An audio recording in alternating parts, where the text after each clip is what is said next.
ஜெபிப்போம். மகா பரிசுத்தமுள்ள எங்கள் பிதாவே, உம்மை நாங்கள் நன்றியோடு துதிக்கிறோம் அப்பா, சோத்தரிக்கிறோம், மகிமைப்படுத்துகிறோம் சுவாமி. ஆசீர்வதிக்கப்பட்டதான ஆண்டவரே, இந்த பரிசுத்த நாளுக்காக உமக்கு நாங்கள் நன்றி செலுத்துகிறோம். தேவனை ஆண்டவரே, தொழுது கொள்ளும்படியாகவும் ஆராதனை செலுத்தும்படியாகவும் மகிமை செலுத்தும்படியாகவும் ஆண்டவரே, இந்த இடத்துல நாங்கள் ஒன்றாக கூடி வந்திருக்கிறோம். எங்களுடைய ஆராதனையை கர்த்ததாமே ஏற்றுக்கொள்ள வேண்டுமா நாங்கள் ஜெபிக்கிறோம். ஆண்டவரே, கலந்து கொண்ட ஒவ்வொருவருக்காக நாங்கள் நன்றி செலுத்துகிறோம். தடைப்பட்டவருக்காகவும் நாங்கள் ஜெபிக்கிறோம். தடைகளை நீக்கி கர்த்தர் அவர்களை சீக்கிரமாக நீங்கள் கூட்டி சேர்க்க வேண்டுமா நாங்கள் ஜெபிக்கிறோம். தகப்பனே, பிதாவை ஆவியோடும் உண்மையோடும் தொழுது கொள்ள வேண்டும். இப்படிப்பட்ட தொழுகையை ஆண்டவரே நீர் விரும்புகிறீர் என்கிறதை குறித்து ஆண்டவரே வேதத்திலே நாங்கள் வாசிக்கிறோம். அதே போல ஆண்டவரே, உண்மையோடு கூட சத்திய வசனத்தோடு ஆண்டவரே தொழுது கொள்ளவும் ஆராதனை செலுத்தவும் இந்த இடத்துல நாங்கள் கூடி வந்திருக்கிறோம். எங்களுடைய ஆராதனையை நீர் மகிழ்ச்சியோடு ஏற்றுக்கொள்ள வேண்டுமா நாங்கள் ஜெபிக்கிறோம். தகப்பனே, ஆராதனையுடைய தொடக்கத்திலிருந்து முடிவு வரைக்கும் பாதுகாத்துக் கொள்ளுங்க. ஒவ்வொரு பகுதி ஆண்டவரே நீரே தலைவராக இருந்து வழிநடத்த வேண்டுமா நாங்கள் ஜெபிக்கிறோம். எல்லாவற்றையும் உம்முடைய குமாரனாகிய இயேசு கிறிஸ்துவின் நாமத்தில் ஜெபிக்கிறேன், ஜீவனுள்ள எங்கள் நல்ல பிதாவே, ஆமென். ஆமென். எத்தனை பேர் மகிழ்ச்சியா இருக்கீங்க? ஹல்லேலூயா. கவலையா இருக்கவங்க ஹல்லேலூயா சொல்லலாமா? ஓகே, அப்ப யாருமே நம்ம கவலையா இல்ல. நம்ம ஒரு வசனத்தை வாசிக்கலாம். மத்தேயு 6ஆம் அதிகாரம் 31 34 வரைக்கும் வாசிக்கலாமா? மத்தேயு எழுதின சுவிசேஷம் 6வது அதிகாரம் 31 முதல் 34 வரைக்கும்.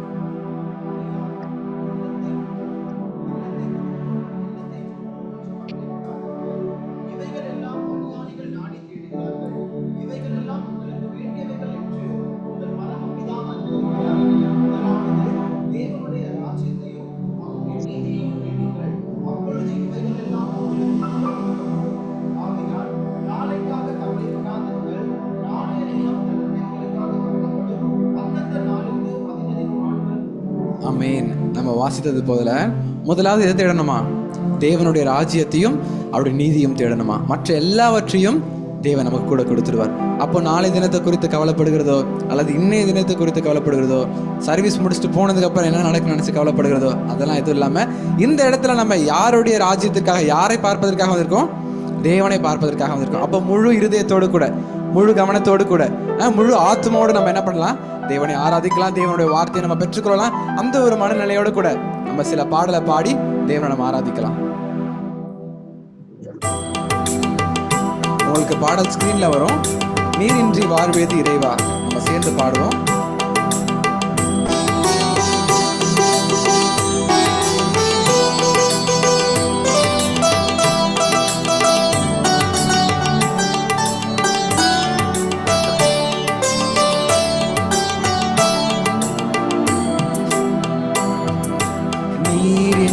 வாழ்வேது இறைவா, உம் நினைவின்றி மகிழ்வேது தேவா. நீரின்றி வாழ்வேது இறைவா, உம் நினைவின்றி மகிழ்வேது தேவா. உலகத்தில் 100 ஆண்டு நான் வாழ்ந்த போதும், உலகத்தில் 100 ஆண்டு நான் வாழ்ந்த போதும், உம்மில்லத்தில் வாழும் ஒரு நாளை போதும், உம்மில்லத்தில் வாழும் ஒரு நாளை போதும். நீரின்றி வாழ்வேது இறைவா, உம் நினைவின்றி மகிழ்வேது தேவா. பல கோடி வார்த்தைகள் நான் கேட்ட போதும், இயேசுவே நீர் பேசும் ஒரு வார்த்தை போதும். பல கோடி வார்த்தைகள் நான் கேட்ட போதும், இயேசு நீர் பேசும் ஒரு வார்த்தை போதும். 1000 ஜீவன் உயிர் வாழுமே, 1000 ஜீவன் உயிர் வாழுமே. உம் வார்த்தையில் உண்டு அற்புதமே, உம் வார்த்தையில் உண்டு அற்புதமே. நீரின்றி வாழ்வேது இறைவா, உம் நினைவின்றி மகிழ்வேது தேவா. நீரின்றி வாழ்வேது இறைவா, உம் நினைவின்றி மகிழ்வேது தேவா. கல்லுக்குள் தேரையை வைத்தவர் நீர், அதற்குள்ளும் ஜீவனை தந்தவர் நீர். கல்லுக்குள் தேரையை வைத்தவர் நீர், அதற்குள்ளும் ஜீவனை தந்தவர் நீர். உமையன்றி அணுவேதும் அசையாதையா, உமையன்றி அணுவேதும் அசையாதையா. உம் துணையின்றி உயிர் வாழ முடியாதையா, உம் துணையின்றி உயிர் வாழ முடியாதையா. நீரின்றி வாழ்வேது இறைவா, உம் நினைவின்றி மகிழ்வேது தேவா. நீரின்றி வாழ்வேது இறைவா, உம் நினைவின்றி மகிழ்வேது. எத்தனை நன்மைகள் செய்தீரையா, அதில் எதற்கென்று நன்றி சொல்லி துதிப்பேனையா. எத்தனை நன்மைகள் செய்தீரையா, அதில் எதற்கென்று நன்றி சொல்லி துதிப்பேனையா. அத்தனையும் சொல்ல வேண்டும் என்றார், அத்தனையும் சொல்ல வேண்டும் என்றார். 1000 ஆண்டுகள் போதாதையா, 1000 ஆண்டுகள் போதாதையா. நீரின்றி வாழ்வேது இறைவா, உம் நினைவின்றி மகிழ்வேது தேவா. நீரின்றி வாழ்வேது இறைவா, உம் நினைவின்றி மகிழ்வேது தேவா. ஹல்லேலூயா, ஹல்லேலூயா. கர்த்தர் நம்முடைய வாழ்க்கையில செய்த நன்மைகளை நம்ம சொல்லிக் கொண்டே இருக்கணும்னா ஆண்டுகள் போதாது. அவ்வளவாய் தேவன் நமக்கு நன்மைகளை செய்து நடத்தி வருகிறார். அமேன். இன்றைக்கும் நாம நிற்பதும் நிர்மூலமாகாதிருப்பதும் அவருடைய கிருபையாக இருக்கிறது. அமேன். இந்த நாள் வரைக்கும் இந்த வருடம் துவங்கி கிட்டத்தட்ட 2 மாதங்கள் முடிந்து விட்டது. இப்பதான் நியூ இயர் வந்த போல இருக்குது. அதுக்குள்ள 2 மாதம் முடிஞ்சிருச்சு. ஆனா 2 மாதமும் தேவன் நம்மளை ஒரு குறைவு இல்லாமல் நடத்தினார். அமேன். இந்த குறைவு இல்லாம, எந்த விதமான தடுமாற்றம் இல்லாம, தடுமாற்றங்கள் வந்தாலும் தேவன் நம்மளை நேர்த்தியா நடத்தினார். அமேன். அவர் நம்மளை காண்கிற தேவனாக இருக்கிறார், நம்மோடு கூட துணையாக இருக்கிறார். நம்ம இணைந்து இன்னொரு பாடல் நம்ம சேர்ந்து பாடுவோம். எபினேசரே ஆராதனை, என் துணையாளரே ஆராதனை. நம்ம சேர்ந்து இந்த பாடலை பாடி தேவனுடைய நாமத்தை மகிமைப்படுத்துவோம்.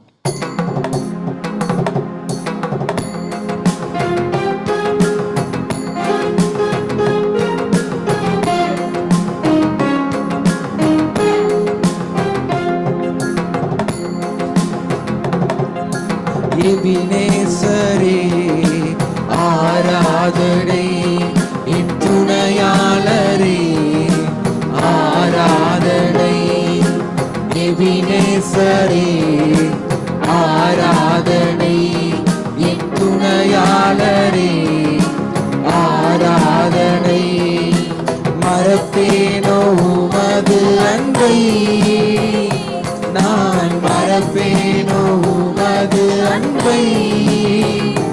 மண்டியிடுவேனும் பாதத்திலே, மண்டியிடுவேனும் பாதத்திலே. எபினேசரே ஆராதனை, என் துணையாளரே ஆராதனை. எலியோனை கண்ணோக்கி பார்த்தீரையா, பெயர் சொல்லி என்னை அழைத்தீரையா. எலியோனை கண்ணோக்கி பார்த்தீரையா, பெயர் சொல்லி என்னை அழைத்தீரையா.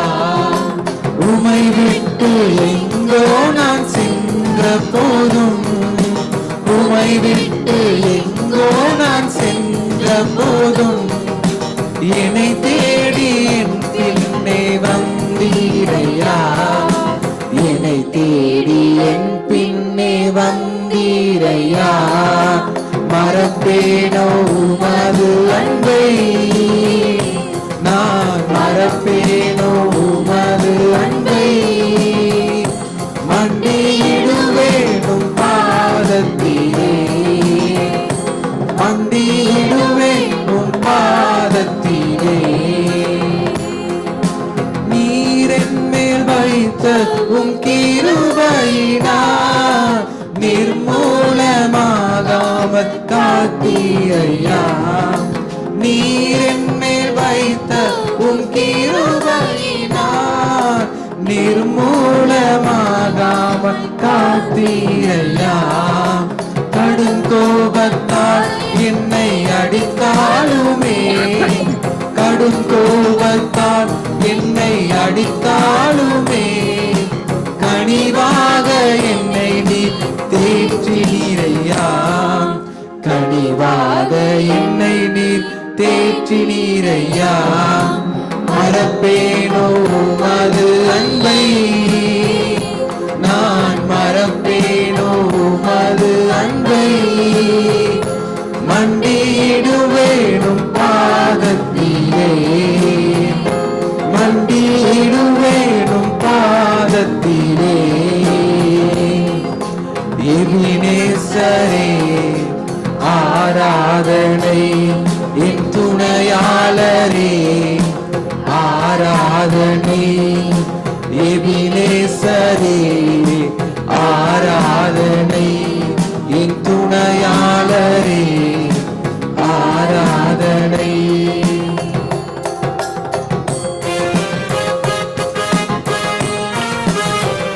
இருளானது நம்மை சூழ்ந்துட்ட வேலையில தேவன் நம்மளுக்கு வழியை காண்பித்து இருளின் மத்தியிலையும் நம்மளை நடத்தி செல்வதற்கு, அது இம்மட்டும் நம்மளை நடத்தினார், இனியும் நம்மளை நடத்துவதற்கு அவர் போதுமானவராக இருக்க நம்ம சேர்ந்து பாடுவோம்.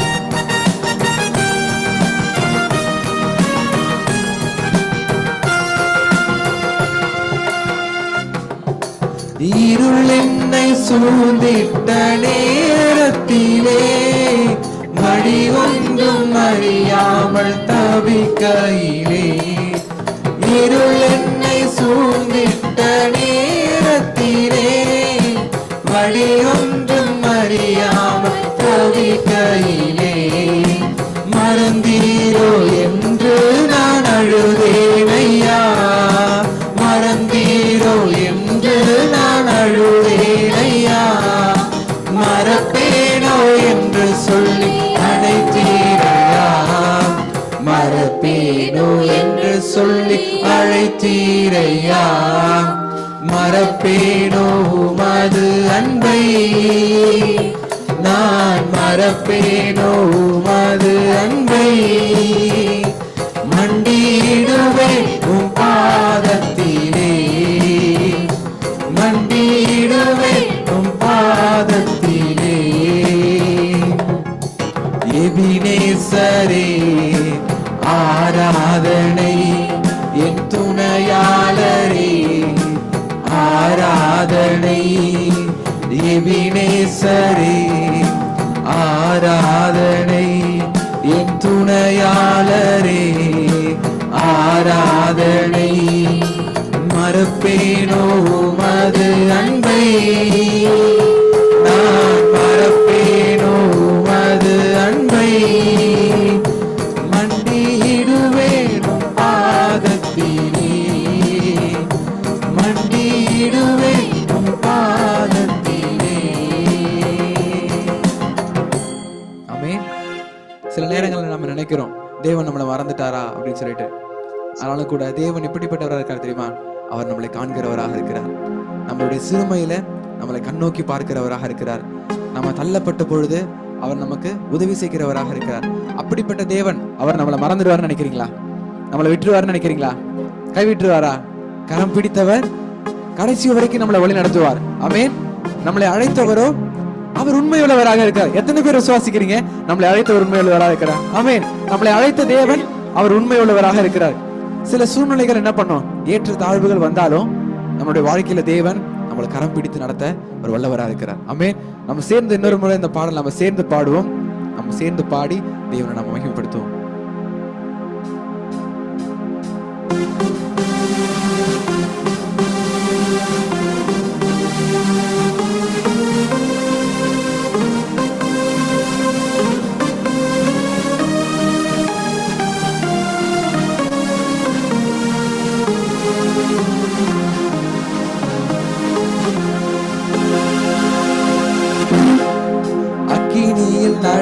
வந்தோம், ஆனால் சேதம் ஒன்றும் இல்லையப்பா.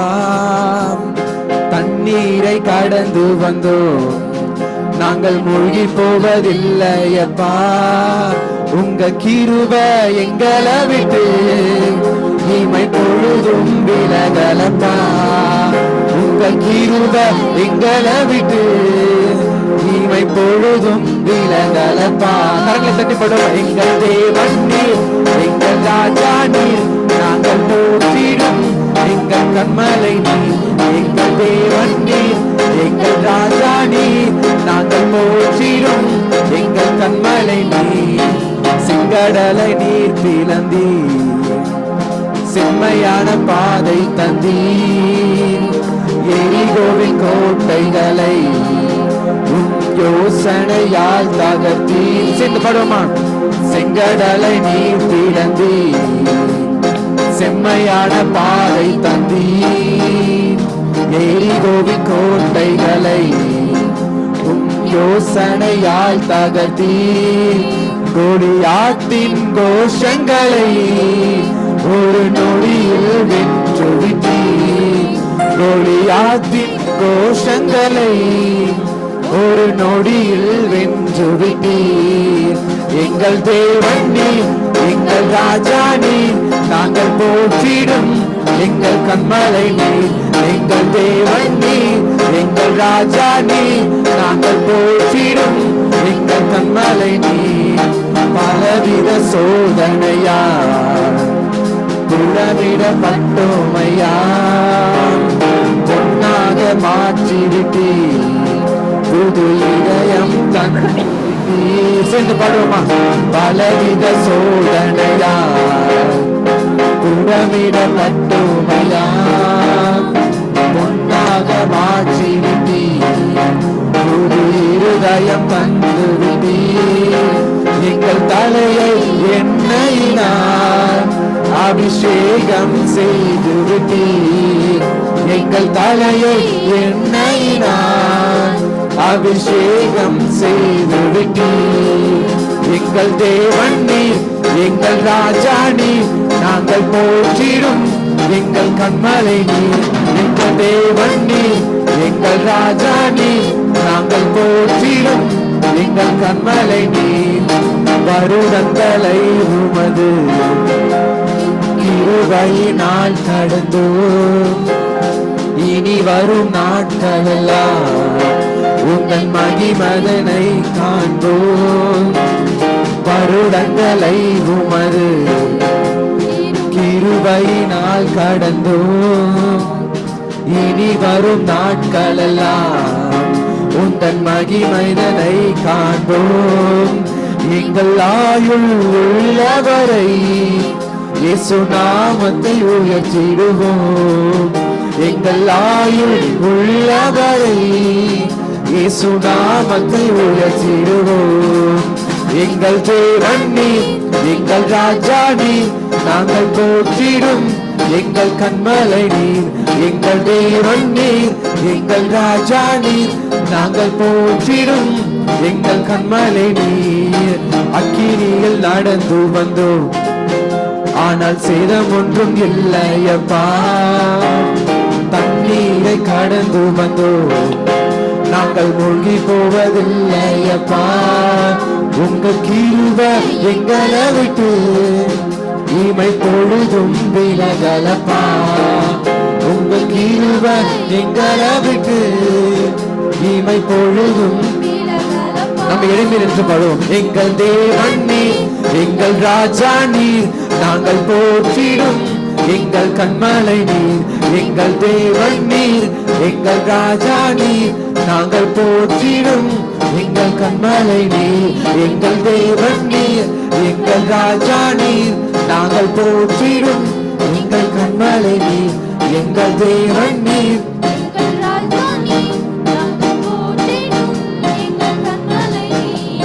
பலவித சோதனையால் புடமிடப்பட்டோமையா, பொன்னாக மாற்றிவிட்டீர், புது இருதயம் தந்து விட்டீர். பலவித சோதனையால் புடமிடப்பட்டோமையா, அளவிடப்பட்டோமையா, பொன்னாக மாற்றிவிட்டீர், புது இருதயம் தந்து விட்டீர். எங்கள் தலையை எண்ணெயினால் அபிஷேகம் செய்து விட்டீர், எங்கள் தலையை எண்ணெயினால் அபிஷேகம் செய்து விட்டீர். எங்கள் தேவன் நீர், எங்கள் ராஜா நீர், நாங்கள் போற்றிடும் எங்கள் கண்மலை நீர். எங்கள் தேவன் நீர், எங்கள் ராஜா நீர், நாங்கள் போற்றிடும் எங்கள் கண்மலை நீர். எங்கள் தேவன் நீர், எங்கள் ராஜா நீர், நாங்கள் போற்றிடும் எங்கள் கண்மலை நீர். எங்கள் தேவன் நீர், எங்கள் ராஜா நீர், நாங்கள் போற்றிடும் எங்கள் கண்மலை நீர்.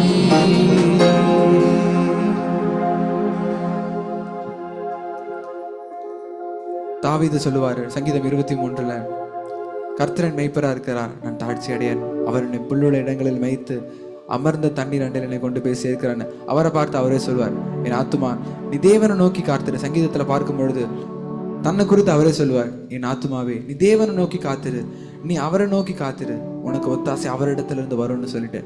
இன்னைக்கு நிறைய நேரங்களில் நம்மளுடைய இருதயமானது ஒரு ஆபத்துன்னு வரும்பொழுது மனிதனை தேடுகிறது. மனிதனை தேடி சோர்ந்து போகும் பொழுது நாம் அப்படி சோர்ந்து போயிடுறோம். ஆனால் நம்ம தேவனை தேடாம விட்டுடுறோம். ஆனால் நம்ம எப்பயுமே நம்மளுடைய ஆத்மாவானது யாரை திரும்ப தேடணும்? தேவன் ஒருவர் மாத்திரம்தான் தேடணும்.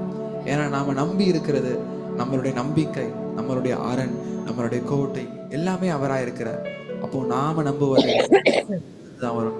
இந்த நேரத்திலே கூட நம்ம உள்ளத்தின் ஆழத்திலிருந்து நம்ம இருதயத்தை நம்ம திறந்து தேவனிடத்துல ஒரு அர்ப்பணிப்பின் இருதயத்தோடு கூட நம்ம இந்த பாடலை பாடுவோம்.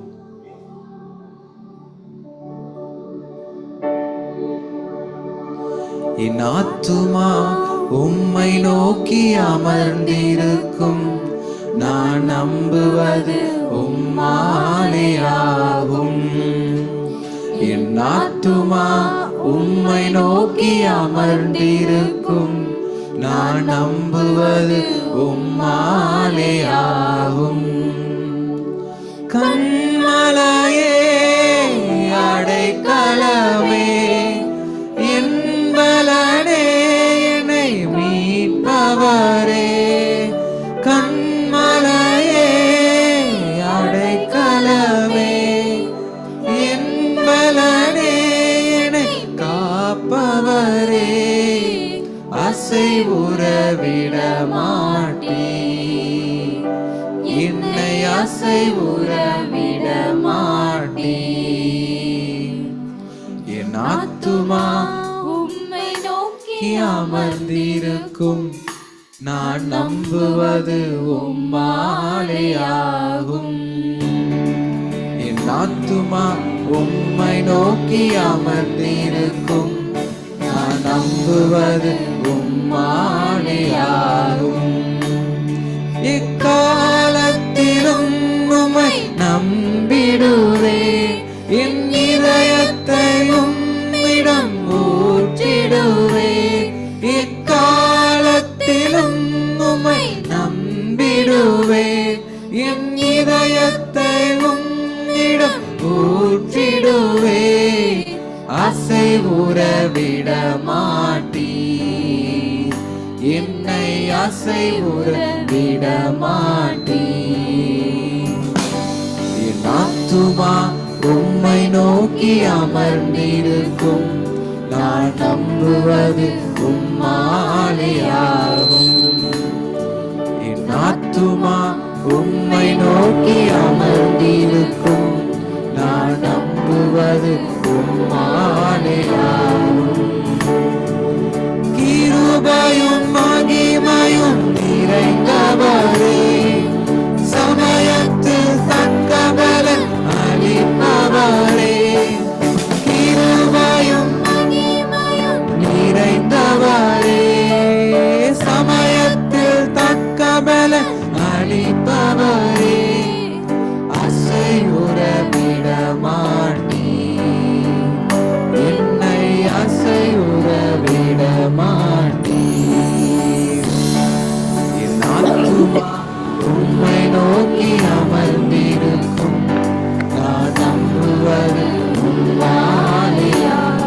இருதயத்துல கருணை சொல்லுங்க. என் ஆத்துமா உம்மை நோக்கி அமர்ந்திருக்கும், நான் நம்புவது உம்மாலேயாகும். எக்காலத்திலும் உம்மை நம்பிடுவேன், என் இதயத்தை உம்மிடம் ஊற்றிடுவேன்.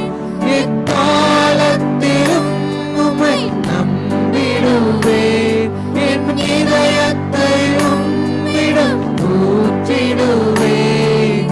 அசைவுற விட மாட்டேன், என்னை அசைவுற விட மாட்டேன். ஆத்துமா உம்மை நோக்கி அமர்ந்திருக்கும், நான் நம்புவது உம்மாலேயாகும். என் ஆத்துமா உம்மை நோக்கி அமர்ந்திருக்கும், நான் நம்புவது உம்மாலேயாகும். கிருபையும் மகிமையும் நிறைந்தவரே, சமயத்தில் தக்க பலன் அளிப்பவரே. கிருபையும் நிறைந்தவரே, சமயத்தில் தக்க பலன் அளிப்பவரே. அசைவுற விட மாட்டேன், என்னை அசைவுற விட மாட்டேன்.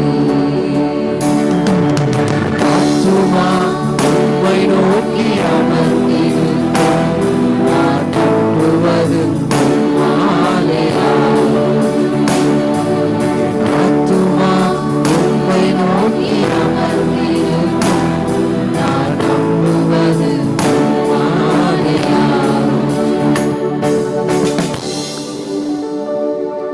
எக்காலத்திலும் உம்மை நம்பிடுவேன், என் இதயத்தில் உம்மிடம் ஊற்றிடுவேன். எக்காலத்திலும் உம்மை நம்பிடுவேன், என் இதயத்தை உம்மிடம் ஊற்றிடுவேன். அசைவுற விட மாட்டேன், என்னை அசைவுற விட மாட்டேன். அசைவுற விட மாட்டேன், என்னை அசைவுற விட மாட்டேன். என் ஆத்துமா உம்மை நோக்கி அமர்ந்திருக்கும், நான் நம்புவது உம்மாலேயாகும். என் ஆத்துமா உம்மை நோக்கி அமர்ந்திருக்கும், நான் நம்புவது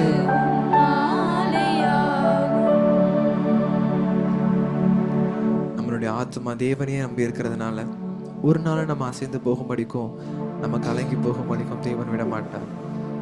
இந்த நன்றியை நினைத்து உங்களுடைய இருதயத்தோடு கூட தேவன் செய்த நன்மைக்காக அவருக்கு மறவாமல் நினைத்தீரையா, மனதார நன்றி சொல்வேன். என்னை மறவாமல் நினைத்தீரையா, மனதார நன்றி சொல்வேன். இரவும் பகலும் என்னை நினைத்து இதுவரை உதவினீரே. இரவும் பகலும் என்னை நினைத்து இதுவரை நடத்தினீரே.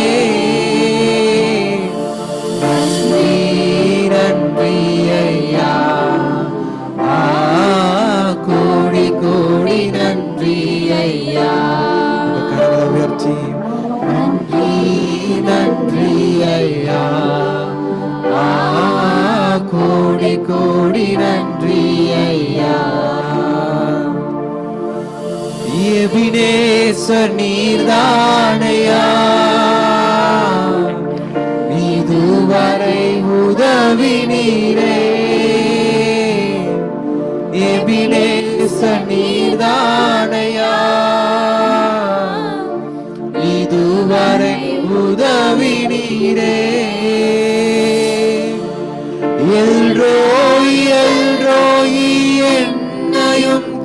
கண்டீரே, எப்படி நான் நன்றி சொல்வேன். எல்ரோய் எல்ரோய் என்னையும் கண்டீரே, எப்படி நான் நன்றி சொல்வேன். நன்றி நன்றி ஐயா, கோடி கோடி நன்றி ஐயா. நீங்க மட்டும் சேர்ந்து பாடுங்க. நன்றி நன்றி ஐயா, கோடி கோடி நன்றி ஐயா. பலவீன நேரங்களில் பலன் தந்தீரையா, பலவீன நேரங்களில் பலன் தந்தீரையா. சுகமானே சுகமானே தழும்புகளால் சுகமானே, என் குடும்ப மருத்துவன் நீரே. சுகமானே சுகமானே தழும்புகளால் சுகமானே, என் குடும்ப மருத்துவன் நீரே. நன்றி நன்றி ஐயா, கோடி கோடி நன்றி ஐயா. நன்றி நன்றி ஐயா, கோடி கோடி நன்றி ஐயா. தடைகளை உடைத்தீரையா, தள்ளாட விடவில்லையே. தடைகளை உடைத்தீரையா, தள்ளாட விடவில்லையே. சோர்ந்து போன நேரமெல்லாம் தூக்கி என்னை சுமந்து வாக்கு தந்து தேற்றினீரே. சோர்ந்து போன நேரமெல்லாம் தூக்கி என்னை சுமந்து வாக்கு தந்து தேற்றினீரே. நன்றி நன்றி ஐயா, கோடி கோடி நன்றி ஐயா. நன்றி நன்றி ஐயா, கோடி கோடி நன்றி ஐயா. மறவாமல் நினைத்தீரையா,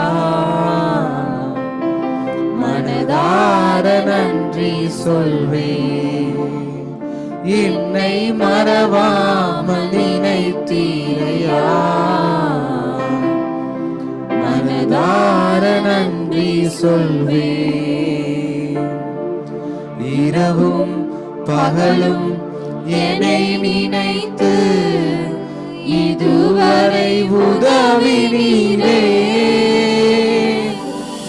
இரவும் பகலும் என்னை நினைத்து இதுவரை நடத்தினீரே. நன்றி நன்றி ஐயா, கோடி கோடி நன்றி ஐயா. நன்றி நன்றி ஐயா, கோடி கோடி நன்றி ஐயா. நன்றி நன்றி ஐயா, கோடி கோடி நன்றி ஐயா. நன்றி நன்றி ஐயா, கோடி கோடி நன்றி ஐயா. பலவீன நேரங்களில் பலவீன நேரங்களில் பலன் தந்தீரையா, பலவீன நேரங்களில் பலன் தந்தீரையா. சுகமானே சுகமானே தழும்புகள் தழும்புகளால் சுகமானேன் என் குடும்ப மருத்துவர் நீரே சுகமானேன் சுகமானேன் தழும்புகளால் சுகமானேன் என் குடும்ப மருத்துவர் நீரே நன்றி நன்றி ஐயா கோடி கோடி நன்றி ஐயா நன்றி நன்றி ஐயா கோடி கோடி நன்றி ஐயா நன்றி நன்றி ஐயா கோடி கோடி நன்றி ஐயா நாம் அப்படியே அமர்ந்து கொள்வோம், உட்கார்ந்து கொள்ளலாம்.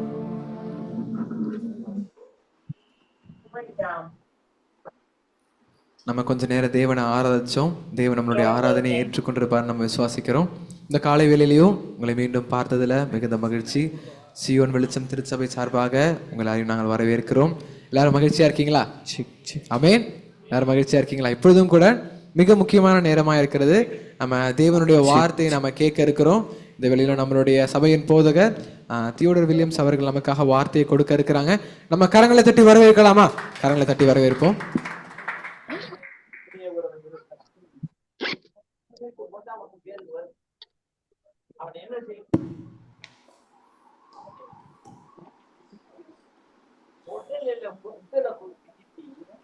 அவன் மூக்கு பக்கம் வர்ற மாதிரி அப்பதான்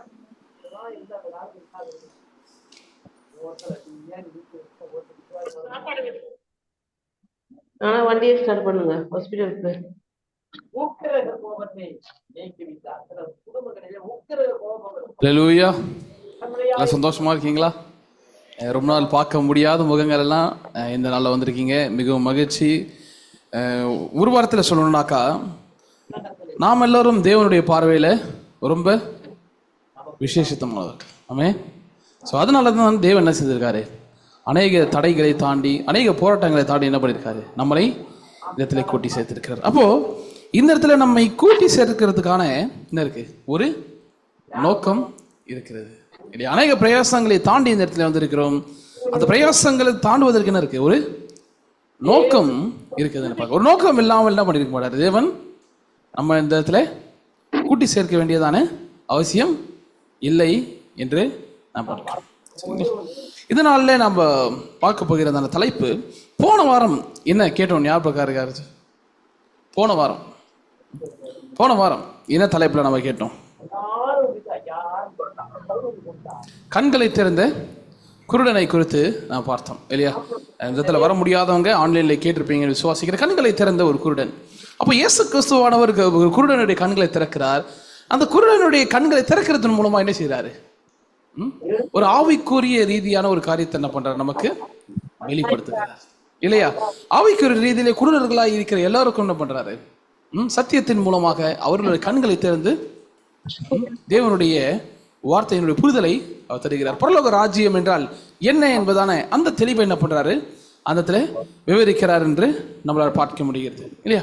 இந்த நாளில் நம்ம பார்க்க போகிற தலைப்பு, விசுவாசமும் ரட்சிப்பை பெறுவதற்கான வழியும் என்கிற தலைப்பில் பார்க்க போகிறோம். விசுவாசமும் ரட்சிப்பை பெறுவதற்கான வழியும் நம்ம பார்க்க போகிறோம். சாப்பிடாம காசு ஒரு ரூபாய் 20 ரூபா அவனுக்கு கொடுத்து 80 ரூபாய் வாங்கி போயிடுவாங்க. வெளியே நின்று வந்தோட வந்து குடிக்கலாம் தான் கேள்வி. சாப்பிட்டு வரல, சாப்பாடே போடலாம். நம்ம எல்லோருக்கும் ஒரு காரியத்தின் மேல் விசுவாசம் இருக்கிறது. என்ன காரியத்தின் விசுவாசம் இருக்கிறது? என்ன காரியத்தின் மேல் விசுவாசம் இருக்கிறது? வீட்டுக்கு போனா நல்ல ஒரு உணவு இருக்கும் விசுவாசம் இருக்கா? ஞாயிற்றுக்கிழமை மதியானம் வீட்டுக்கு போனா என்ன செய்வோம்? நான் எதிர்பார்க்காத நல்ல ஒரு ஆகாரம் இருக்குங்கிற விசுவாசம் இருக்கா? அது நிறைய பேருக்குள்ள என்ன சொல்றது, அது ஒரு அற்ப விசுவாசமா கூட இருக்கலாம். ஏன்னா எல்லாம் ஃபேமிலியா அந்த இடத்துல என்ன பண்ணீங்க, சபைக்கு வந்திருக்கீங்க இல்லையா? இந்த இடத்துல போகிறதுக்கு லேட் ஆகிடும், கஷ்டமாக இருக்கும். ஆனால் ஒரு விசுவாசம் என்று சொன்னால் எப்படிப்பட்ட விசுவாசம் எல்லோருக்குள்ளும் இருக்கிறது? கிறிஸ்தவர்களாக நமக்குள்ள என்ன விசுவாசம் இருக்கு? யாரின் மேல் விசுவாசம் இருக்கு? தேவன் மேலே இருக்கிறது. என்ன விசுவாசம் தேவன் மேலே? பரலோக ராஜ்யமும் நித்திய ஜீவன் என்கிறதானே அது விசுவாசம் இருக்கு. அப்ப ரட்சிப்பை பெறுவதற்கான வழி, ஒரே வழி என்னது?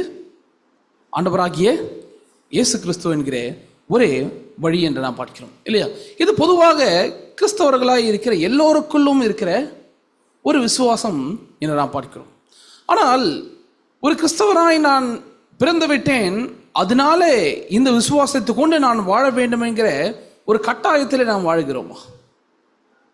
இந்த ஒரு கேள்வியை நம்ம கேட்க வேண்டும் இல்லையா? உண்மையாகவே இந்த வேதாகமத்தின் மேலும் இந்த வேதாகமத்தின் மூலமாக தேவன் கற்பித்த அந்த வார்த்தையில் மேலே விசுவாசம் இருக்கிறதா?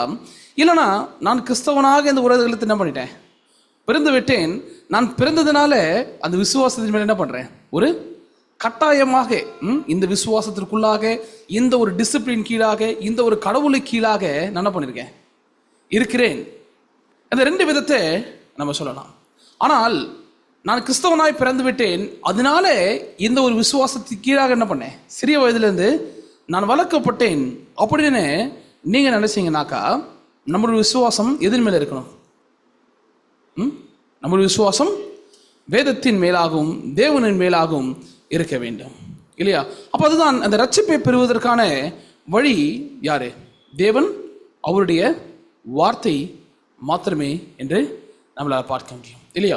ஒருத்தங்க ஒரு காரியத்தை செய்யறாங்கன்னு சொல்லிட்டு அதே காரியத்தை என்ன பண்ண முடியாது, நம்ம செய்ய முடியாது. அப்படி செஞ்சாலுமே கூட அதற்கான பலன் ஒண்ணுமே கிடையாது. அதனால தான் ஒரு உதாரணத்தை நான் சொல்லலான் இருக்கேன். ஒரு வாட்டி என்னாச்சுன்னா, ஒரு வெளிநாட்டில இருந்து ஒரு நபர் என்ன பண்றாரு, இந்தியாவுக்கு வராரு. வெளிநாட்டுல இருந்து ஒரு நபர் இந்தியாவுக்கு வராரு, எல்லாத்தையும் சுத்தி பார்த்துட்டு. அப்போ இந்தியாவில் வந்து யார் வழிகாட்டியா இருப்பாங்க உங்களுக்கு? யாரை பார்த்து நடந்துப்பாங்க? சரி, இந்தியாவில் வந்து ஒரு ட்ரெயின் ஏறதும் சரி, பஸ் ஏறதும் சரி, ஆட்டோவில் போகிறதும் சரி, யாரை பார்த்து பண்ணுவாங்க? இந்த ஊருக்காரங்களை பார்த்தா இல்லையா, நம்மளை பார்த்து தான் பண்ணுவாங்க. ஒரு வாட்டி என்ன ஆச்சு, ஒரு லோக்கல் ட்ரெயின், சரிங்களா, லோக்கல் ட்ரெயினில் வந்து அவர் பயணம் செய்கிறாரு. அந்த வருஷத்தில் வந்து மெட்ரோலாம் கிடையாது. ஏன்னா வெளிநாட்டில் தெரியும் இல்லையா, ஒரு ட்ரெயினுக்குள்ள போனால் என்ன செய்யும், அது ட்ரெயின் மூடிக்கும். அது ஸ்டாப்பிங் வரும்போது என்ன பண்ணுவாங்க, திறக்கும், எல்லாருமே வெளில வருவாங்க. ஆனால் இங்கே லோக்கல் ட்ரெயினை பார்த்தீங்கன்னு வச்சுக்கோங்களேன், எல்லாமே என்ன இருக்குது, ஓப்பனாக இருக்குது. அவர் என்ன பண்ணிட்டு ஒரு இடத்துக்கு போகணும். அவர் என்ன பண்ண, ட்ரெயின் ஏறிட்டாரு. எல்லாருமே என்ன பண்ணுறாங்கன்னா, அந்த ட்ரெயினுடைய கதவு கிட்ட வந்து நிற்கிறாங்க. ட்ரெயின் கதவு ஓப்பனாக இருக்குது, ட்ரெயின் கதவு கிட்ட வந்து நிற்கிறாங்க எல்லாருமே. அவர் என்ன பண்ணிட்டாரு, சரி எல்லாருமே என்ன பண்ணுறாங்க, ட்ரெயின் கதவு கிட்ட நிற்கிறாங்க, நானும் போய் நிற்கிறேன்னு பண்ணிட்டாரு. அப்புறம் ஒரு ஸ்டாப்பிங் கேட்குறாரு பாருங்க, ஏதோ ஒரு ஸ்டாப்பிங்கில் இறங்கணும். ஸ்டாப்பிங் வந்தோன்னு என்ன பண்ணாங்கன்னா, வண்டி நிற்கிறதுக்கு முன்னாடி குதிக்கிற பழக்கம் இருக்குது சில பேருக்கு. வண்டி நிற்கிறதுக்கு முன்னாடி குதிக்கிற பழக்கம் இருக்குது. என்ன பண்ணாங்க, லைனாக ஒரு 4-5 காலேஜ் பசங்க குதிச்சாங்க பாருங்க, அவரும் சேர்ந்து குதிச்சு கீழே விட்டாரு. அப்புறம் போய் கேட்குறாங்க, என்னாச்சு ஏதாச்சுன்னு அவர் மொழியில் கேட்கும்போது சொல்கிறாரு, என்னன்னா நான் இறங்க வேண்டிய ஸ்டாப்பிங் வந்துருச்சு, அந்த ட்ரெயின் நிற்கும்னு எனக்கு தெரியாது, எல்லாரும் குதிச்சாங்க, என்ன பண்ணேன், நானும் குதிச்சிட்டேன். இல்லைன்னா எனக்கு என்ன பயமாக இருக்குன்னா, என்னை ட்ரெயின் விட்டு ஒரேடியாக போயிடும்னு பயமாக இருக்குது. சரி எல்லாம் குதிச்சாங்கன்னு சொல்லிட்டு நானும் குதிச்சேன்னு சொல்லிட்டு கீழே விழுந்து அவருக்கு ஃபுல்லாக ஒரு அடிபட்டுச்சு. ஏன்னா அவர் புதுசாக வந்திருக்காரு இல்லையா, நம்ம ஊருக்கு புதுசாக வந்திருக்காரு, நம்ம ட்ரெயினில் என்ன செய்யாது, அது மூடாது. எல்லாருமே என்ன பண்ணுறாங்க, அது அந்த வாசல் கிட்ட நின்று என்ன பண்ணுறாங்க, எல்லாருமே ஜம்ப் பண்ணும்போது இவர் என்ன பண்ணிட்டாரு, இப்படி தான் இந்த ஊரில் இறங்குவாங்க போல நின்று அவர் என்ன பண்ணாரு, குதிச்சு கை கால்லாம் ஒரே அடி இல்லை. அப்போது கண்மூடித்தனமாக ஒருவரை பின்பற்றுவது, இந்த ஒரு சின்ன உதாரணத்தில் புரியுது இல்லையா? அதனால்தான் இந்த விசுவாசமும் ரட்சிப்பை பெறுவதற்கான வழியில் என்ன செய்யணும், நம்ம ஆவிக்குரிய காரியத்திலும் இதை நாம் ஒப்பிட்டு பார்க்க வேண்டும். சரிங்களா? முதலாவது, நாம் எல்லாரும் யாரை விசுவாசிக்கிறோம்? தேவனை விசுவாசிக்கிறோம். அவர் ஒரே பேரான குமாரனாகிய இயேசு கிறிஸ்துவை விசுவாசிக்கிறோம். இயேசுவானவர் சொன்ன வார்த்தை, நானே வழியும் சத்தியமும் ஜீவனுமாய் இருக்கிறேன். ஓகே, இந்த உலகத்தில் இயேசு வந்ததற்கான காரணம் என்ன? அதனால்தான் நம்ம ஒரு காரியத்தை பார்த்துட்டு நம்ம வந்தோம். இந்த விசுவாச வாழ்க்கையில் என்ன இல்லை, கட்டாயமாக இந்த விசுவாச வாழ்க்கை என்ன பண்ணல, நான் வாழ வேண்டும் என்று தள்ளப்படலை அப்படின்னு சொன்னாக்கா, சரி இந்த இயேசுவை நீ விசுவாசிக்கிறேன்னு சொன்னா, ஏன் இந்த இயேசுவை விசுவாசிக்கிறாய்? இந்த உலகத்திற்கு இயேசுவானவர் வந்த காரணம் என்ன?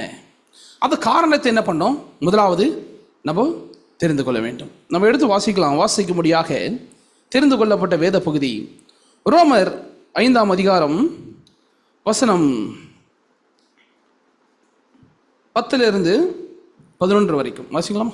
நாம் தேவனுக்கு சத்துருக்களாய் இருக்கையில் அவருடைய குமாரனின் மரணத்தினாலே அவருடனே ஒப்புரவாக்கப்பட்டோமே, ஆனால் ஒப்புரவாக்கப்பட்ட பின் நாம் அவருடைய ஜீவனாலே ரட்சிக்கப்படுவது அதிக நிச்சயமாமே.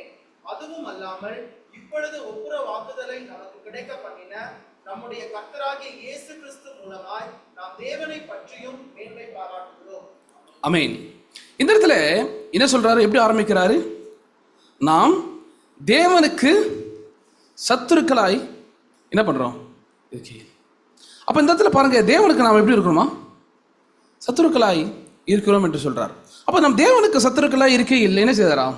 அவருடைய குமாரனுடைய மரணத்தில் என்ன செய்யறார்? நம்மை ஒப்புரவாக்கப்பட்டோம். அது ஒப்புரவாக்கப்பட்ட பின் அவருடைய ஜீவனாலே நாம் ரட்சிக்கப்பட்டோம் என்று நம்மளால பார்க்க முடிகிறது இல்லையா? இந்த இடத்துல பாருங்க, முதலாவது தேவனுக்கு சத்துருக்களாய் இருக்கையில் என்கிற ஒரு வார்த்தை சொல்லப்பட்டிருக்கிறது. நாம் ஏன் தேவனுக்கு சத்துருக்களாய் மாறினோம்? நாம் ஏன் தேவனுக்கு சத்துருக்களாய் மாறினோம் சொல்ல முடியும்? பாவத்தினாலே. அந்த பாவம் எப்படி நடந்தது? அது பாவம் என்று சொல்லுறோம். அந்த பாவத்தை கொஞ்சம் விவரித்து சொல்லணும்னா எப்படி சொல்ல முடியும்? அவர் கற்பனை கை கொள்ளாம போனதுனால.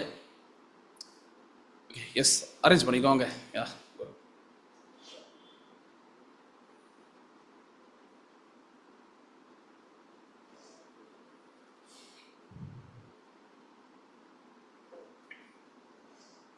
இன்னைக்கு சகோதரிகளுடைய ஸ்ட்ரென்த் தான் அதிகமாக இருக்குன்னு நினைக்கிறேன்.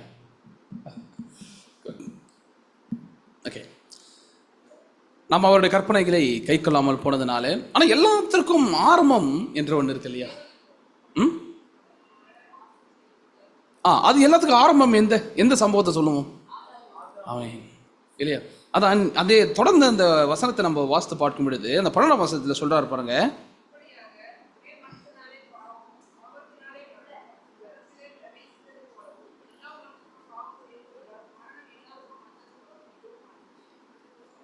இப்படியாக ஒரே மனுஷனாலே பாவமும் பாவத்தினாலே மரணமும் உலகத்திலே பிரவேசித்தது போலவும் எல்லா மனுஷரும் பாவம் செய்தபடியால் மரணம் எல்லாருக்கும் வந்தது போலவும் இதுவும் ஆயிற்று. ஆமென். ஆமென். அப்போ இங்க பாருங்க, முதலாவது எந்த இடத்துல ஆரம்பம்? இயேசு கிறிஸ்து எதுக்காக வந்தாராம்? நாம் தேவனுக்கு சத்துருக்களாய் நாம் மாறினோம். அப்ப தேவனுக்கு சத்துருக்களாய் எப்பொழுது நாம் மாற்றப்பட்டோம் என்று பார்க்க முடியுது? ஒரே மனுஷனாலே பாவமும் பாவத்தின் மூலியமாக இந்த உலகத்தில் என்னது? மரணமும் வந்ததினாலே, எல்லா ஜனங்களும் பாவம் செய்ததினால மரணம் எல்லோருக்குள்ளும் வந்தது என்று என்ன பண்ண முடியுது? நம்மளால இந்த இடத்துல பார்க்க முடிகிறது. அதனாலதான் இந்த ஆதியாகமம் 6ஆம் அதிகாரம் வசனம் 3 தேவன் இப்படி ஒரு வார்த்தையை சொல்லுகிறார்.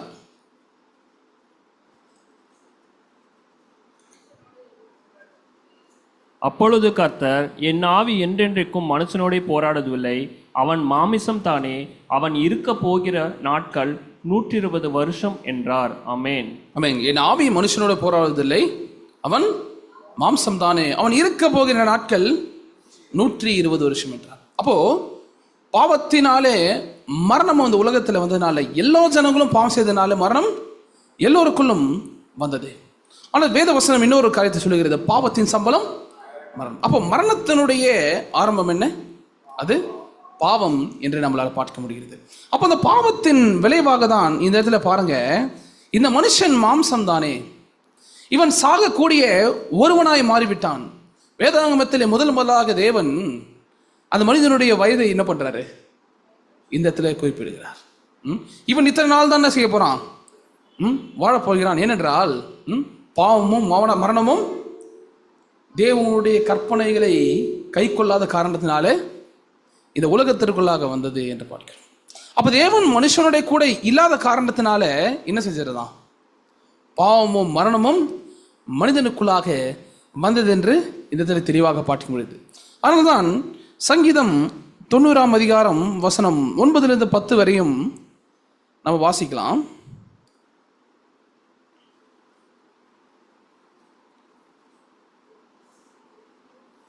எங்கள் நாட்கள் எல்லாம் உமது கோபத்தினால் போய்விட்டது. ஒரு கழுதையைப் போல் எங்கள் வருஷங்களை கழித்துவிட்டு. எங்கள் ஆயுசு நாட்கள் 70 வருஷம், பலத்தினால் மிகுதினால் 80 வருஷமாயிருந்தாலும் அதன் மேன்மையானது வருத்தமும் சஞ்சலமுமே. அது சீக்கிரமாய் கடந்து போகிறது, நாங்களும் பறந்து போகிறோம். ஆமென். ஆமென். இந்த வசனம் என்ன சொல்றாரு? இந்த ஆதியாகமம் 6ஆம் அதிகாரம் வசனம் 3ல் என்ன சொன்னாரு? 120 வருஷம் என்று சொல்கிறார். ஆனால் இந்த இடத்துல சங்கீதத்தில் பார்க்கும் பொழுது எங்களுடைய ஆயுசு நாட்கள் எத்தனை? 70 வருஷம். பலத்தின் மிகுதியால் 80 வருஷமாக இருந்தாலும் அதனுடைய மேன்மை வருத்தமும் சஞ்சலமுமே.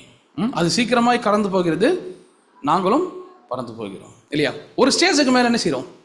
நாம் வருத்தத்தும் சஞ்சலத்துக்கு மேலாக நம்ம என்ன பண்ணுறோம்? இந்த உலகத்தை விட்டு மறந்து போகிறோம். இந்த உலகத்தில் என்ன செய்யாது? ஓ, அவரா அந்த இடத்துல இருந்தார், இப்போ என்ன பண்ணிட்டேன், மறந்துட்டேன். இல்லையா? கூடிய சீக்கிரம் இந்த உலகம் என்ன செய்யறது? நம்மை மறக்கக்கூடிய அந்த சூழ்நிலைகளுக்குள்ளாக என்ன பண்ணுறோம்? நாம் தள்ளப்படுகிறோம். இல்லையா? அப்போ இதுதான் பாவத்தினுடைய ஆரம்பமும் பாவத்தினால் வந்த மரணம் என்று பார்க்கிறோம். இல்லையா? இதற்காக தான் இந்த இடத்துல பாருங்க, நாம் தேவனுக்கு சத்துருக்களாக இருக்கையில் என்ன பண்றாரு? அவருடைய குமாரனுடைய மரணத்தினால் என்ன செய்தோம்? நாம் தேவனோடு ஒப்புரவாக்கப்பட்டோம். அந்த ஒப்புரவாக்கப்பட்டது இல்லாமல் என்ன செய்யறோம்? அவருடைய ஜீவனாலே நாம் ரட்சிக்கப்படுவது அதிக நிச்சயமாமே என்று இடத்துல பார்க்க முடிகிறது. ஆமென். அப்போ இயேசு கிறிஸ்துவானவர் மூலமாக தான் என்ன இருக்கு? நமக்கு ரட்சிப்பு இருக்கிறது. அவருடைய மரணத்தினாலே நாம் தேவனோடு என்ன செய்யறோமா? ஒப்புரவு ஆக்கப்படுகிறோம். இந்த இடத்துல கிளியர் ஆயிடுச்சா? இந்த இடத்துல உறுதி ஆயிடுச்சா? ஆனால் இந்த ஒரு காரியம் தெரிந்த பிறகும் கூட வேதாகமத்தின் பிரகாரம் கிறிஸ்தவர்களின் ரட்சிப்பு என்றால் என்ன? இங்கே பொதுவாக கிறிஸ்தவர்களாக இருக்கிறோம் நாம் எல்லாருமே இந்த வேதாகமத்தின் பிரகாரமாக நான் பரலோகத்து போகணும், நான் நித்திய ஜீவனை பெற்றுக்கொள்ளணும்னு சொன்னாக்கா எதன் அடிப்படையில் சொல்லுவீங்க? ஓகே, இந்த இயேசுவை நான் விசுவாசித்தேன்னு சொன்னால் நான் எங்கே போவேன்? பரலோக ராஜ்யத்திற்குள்ளாக நான் போவேன். அது எதன் அடிப்படையில் நம்மளால சொல்ல முடியும்? வேதாகமத்தின் அடிப்படையாக. ஆனால் இந்த இயேசுதான் எனக்காக சொல்ல முடியும் நம்மளால. இவர் தாங்க, இவரை பின்பற்றினாலும் செய்வேன், நான் அந்த பரலோக ராஜ்யத்திற்குள்ளாக நான் பிரவேசிப்பேன். பொதுவான ஒரு பேசிக்கான ஒரு விசுவாசத்தை கேட்குறேன். ஒரு பேசிக்கா இது நம்ம தெரிஞ்சிருக்கணும் கட்டாயமா அப்படின்னு சொல்லிட்டு நம்ம பெரிய விஷயத்தை என்ன பண்ணோம்? ஃபர்ஸ்ட் இடத்துல பார்த்துட்டோம். நான் ஒரு பேசிக்கான ஒரு காரியத்தை கேட்குறேன். ஓகே, இந்த ஒரு காரியத்தை என்ன பண்ணியிருக்காரு? தெளிவாக சொல்லியிருக்காரு தேவன் சொல்லிட்டு. சரி, நம்ம எடுத்து வாசித்தலாம். யோவான் 3:16 என்ன சொல்லுகிறது?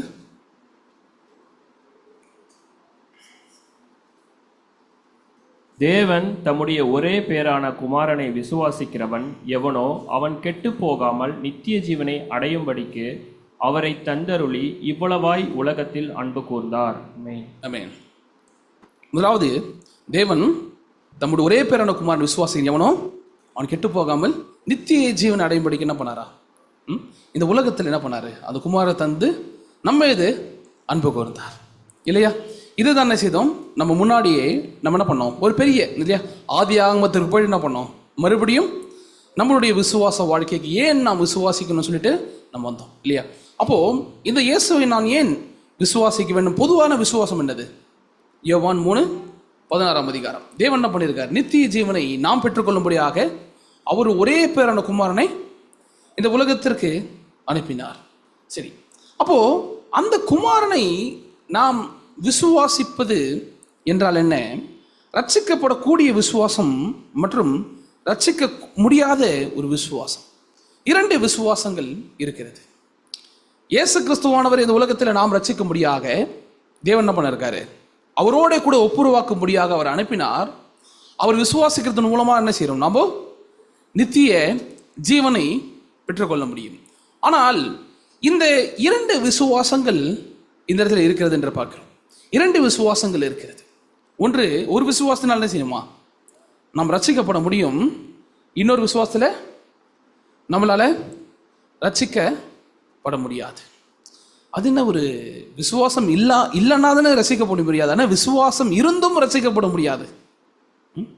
கொஞ்சம் குழப்பமா இருக்க அந்த காரியம். விசுவாசிக்கிறாங்க, விசுவாசிக்காம போறாங்க. ஆனால் விசுவாசித்தும் கூட என்ன செய்றாங்க? அவங்க ரட்சிக்கப்பட மாட்டுறாங்களே, அது என்ன?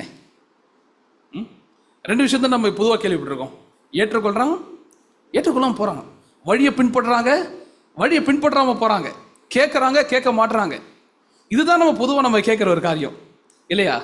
ஆனா கேட்கறாங்க, வழியை பின்பற்றுறாங்க, ஆனாலும் கூட என்ன பண்ணல, அவங்களால அதை பெற்றுக்கொள்ள முடியல, அவங்களால ரட்சிக்கப்பட முடியவில்லை. அதான் இந்த ரெண்டு விசுவாசத்தை குறித்து நம்ம பார்க்குறோம். சரிங்களா? இது ரொம்ப ஒரு என்ன சொல்றது, ஒரு குழப்பமான ஒரு காரியம் கிடையாது. கொஞ்சம் என்ன பண்ணோம், வசந்தத்திற்குள்ளாக நம்ம போயிட்டு கொஞ்சம் தியானிக்கும் பொழுது என்ன செய்யலாம், ஈஸியாக நீங்களே என்ன பண்ணுவீங்க, அதை கேட்ச் பண்ணிடுவீங்க. சரியா? மத்தேயு 7ஆம் அதிகாரம் வசனம் 13 14 வரையும் வாசிக்கலாமா? மத்தேயு 7ஆம் அதிகாரம். இடுக்கமான வாசல் வழியாய் உட்பிரவேசியுங்கள், கேட்டுக்கு போகிற வாசல் விரிவும் வழி விசாலமாயிருக்கிறது, அதன் வழியாய் பிரவேசிக்கிறவர்கள் அநேகர். ஜீவனுக்கு போகிற வாசல் இடுக்கமும் வழி நெருக்கமாயிருக்கிறது, அதை கண்டுபிடிக்கிறவர்கள் சிலர். அமேன். அமேன். அப்போ இந்த இடத்துல எத்தனை வழிகள் இருக்கிறது? 2 வழிகள் இருக்கிறது என்று பார்க்கிறோம். ஒன்று என்னது? இடுக்கமான வாசல். இரண்டாவது விசாலமான வாசல். இடுக்கமான வாசலும் விசாலமான வாசலும் 2 வாசல்களை குறித்து என்ன பண்றோம் இந்த இடத்துல நம்மளால பார்க்க முடிகிறது இல்லையா? அப்போ இந்த 2 வாசலுக்குள்ளாக பிரவேசிக்கிறவர்கள் தேவனை விசுவாசிக்காதவர்கள் சொல்லலாமா? இல்லை தேவனை விசுவாசிக்கிறவர்கள் மற்றும் விசுவாசிக்காதவர்கள் சொல்லலாமா? இல்லை 2 பேரும் தேவனை விசுவாசிக்கிறவர்களா? 2 பேருமே விசுவாசிக்கிறவர்கள் தான். 2 பேருமே விசுவாசிக்கிறவர்கள் தான். ஆனால் 2 பேரும் விசுவாசிக்கிறவர்கள் என்ன பண்றாங்க, இந்த 2 பாதையில் செல்றாங்க. ஆனால் யாரால் ஜீவனுடைய பாதையில் செல்ல முடியுமா? இடுக்கமான வாசல் வழியாய் பிரவேசிக்கிறவர்கள் தான் என்ன செய்ய முடியுமா? ஜீவனுக்குள்ளாக பிரவேசிக்க. அது விசாலமான வழி யாருக்காக என்ன சொல்லப்பட்டிருக்கு?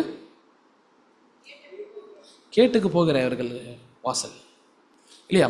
அப்போ இப்போ புரிஞ்சிருச்சா? 2 விசுவாசித்தாலுமே கூட என்ன பண்றாங்க, அவங்களால அந்த பரலோக ராஜ்யத்திற்குள்ளாக பிரவேசிக்க முடியல இல்லையா? அதுதான் எப்படிப்பட்ட ஒரு விசுவாசம் என்று பார்க்க. அப்ப இயேசு கிறிஸ்துவானுடைய வார்த்தை இருக்கிறது, அவர் கொடுத்த வேதாகமம் இருக்கிறது. இது விசுவாசத்தாலுமே கூட என்ன செய்ய முடியல, ஒருத்தரால் என்ன பண்ண முடியாதான், பரலோகத்திற்கு செல்ல முடியாதுன்னு சொல்றார். ஆனா பரலோகத்துக்கு செல்லதான் என்ன பண்ணியிருக்காரு, வேதத்தை கொடுத்திருக்காரு. ஆனா ஏன் அது விசுவாசத்தாலுமே கூட போக முடியாது நான் பார்க்க முடியாது? அந்த விசுவாசம் எதன் அடிப்படையில் இல்லை, விசாலமான வாசலுடைய விசுவாசம் அது வேதாகமத்தின் அடிப்படையில் இல்லை என்று நான் பார்க்கிறோம். அதனாலதான் யூதர்களை கொண்டு ஒரு உதாரணத்தை என்ன பண்றாருன்னா அப்போஸ்தலன் ஆகிய பவுல் இந்த இடத்துல பேசுகிறார். ரோமர் 10ஆம் அதிகாரம் வசனம் 2-3 நம்ம வாசிக்கலாம்.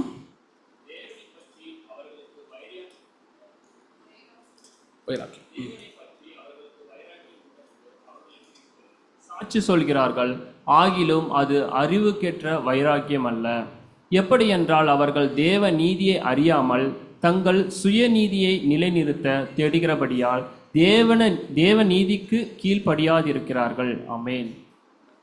அப்போ இந்த இடத்துல பாருங்க என்ன சொல்றாங்க, ஒரு யூதர்களை வைத்து ஒரு உதாரணத்தை சொல்லுகிறார். இந்த யூதர்கள் தேவனை அறியாத ஜனங்களா? இந்த யூதர்கள் எல்லாம் தேவனை அறியாத ஜனங்களா? தேவனை அறிந்தவர்கள் இல்லையா? மகா ஞானி சொல்ல போனாக்கா இல்லையா, உலகத்திலே ஒரு பெரிய ஞானி சொல்ல போனாக்கா.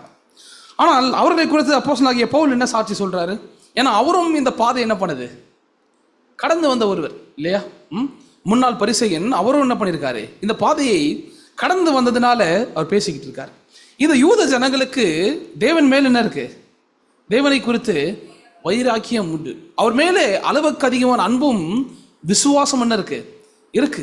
அவங்க எல்லாருக்கும் பரலோகத்துக்கு போகணும்னு ஆசை இருக்கா? இருக்கு. தேவனை நேசிக்கணுங்கிற ஆசை இருக்கா? இருக்கு. ஆனா எல்லாமே இருக்கு. ஆனால் அவருடைய அறிவு எப்படி, அவருடைய விசுவாசம் எது அடிப்படையில் இல்லை, அது அறிவுக்கேற்ற வைராக்கியம் அல்ல. தேவன் கொடுத்த அந்த வேதாகமத்தின் பிரகாரமான ஒரு வைராக்கியம் கிடையாது. அவர்கள் தேவனுடைய நீதியை விட்டு, தேவன் காண்பித்த பாதையை விட்டு என்ன பண்றாங்களா, தங்களுடைய சுயமான பாதையில் என்ன பண்றாங்க, அவங்க நடக்கிறாங்க இல்லையா? 2 பேரும் தேவனை தான் விசுவாசிக்கிறாங்க, 2 பேரும் தேவனை விசுவாசிக்கிற பாதையில தான் நடக்கிறாங்க. ஆனால் ஒருவரால் போக முடியுது, ஒருவரால் போக முடியல. ஏன் போக முடியலன்னு சொன்னாக்கா, வேதத்தை பின்பற்றினாலுமே கூட அவர் சொல்லுகிற காரியத்தை என்ன பண்ணல, ஏற்றுக்கொள்ள அவங்க மனசு கிடையாது. அதான் தேவ நீதியை விட்டு என்ன பண்றாங்க, அவங்க சுய நீதியை பின்பற்றுகிறார்கள் என்று நம்மளால பார்க்கிறோம். இப்போ புரியுதா? அது ரெண்டு விதமான விசுவாசம் என்னன்னு சொல்லிட்டு, ஒரு விசுவாசம் பரலோகத்திற்கு நம்ம வழிநடத்துகிறது, இன்னொரு விசுவாசம் அது பரலோகத்திற்குள்ளாக நம்மை வழிநடத்தவில்லை. ஆனால் ரெண்டு பேருமே கடவுளையும் அவர் கொடுத்த வார்த்தையும் விசுவாசிக்கிற ஜனங்களாய் இருக்கிறார்கள்.